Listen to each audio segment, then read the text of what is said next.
Hacking concepts. So we've gone through, we've taken a look at information security. We've also talked about security threats and attack vectors and what those are. We're now going to go through and take a look at some concepts when it comes to hacking. Kevin Mitnick once stated, hacking is exploiting security controls either in a technical, physical, or a human-based element.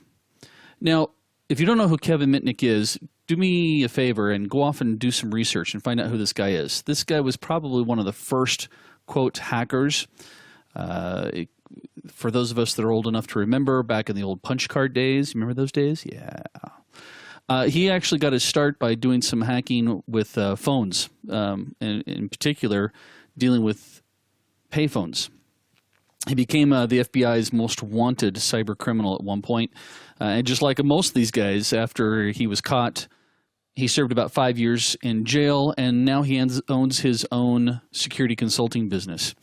But this guy was notorious, and still to this day. As a matter of fact, at DEF CON in 2014, he bragged that he could get somebody, steal somebody's identity within 3 minutes. And just to prove his point, volunteer was picked out of the audience, and he came up with the guy's information, at least the guy's social security number. So this kind of goes back to that concept that I told you earlier, that nothing is foolproof. Nothing is not hackable.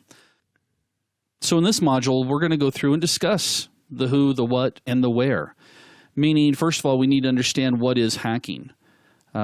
Typically, when people hear the word hacking, they have a negative thought about it, or they have these, chills in their back of their spines. At least some folks do. Us geeky guys, when we hear the phrase hacking, but it's not necessarily a bad thing. We'll then go through and take a look at what is an ethical hacker. And because there are ethical hackers, there are obviously other types of hackers, and we'll take a look at those. Then we'll answer that question that everybody has, which is, why do they hack? And then we'll go through and take a look at, actually, how does hacking influence companies today?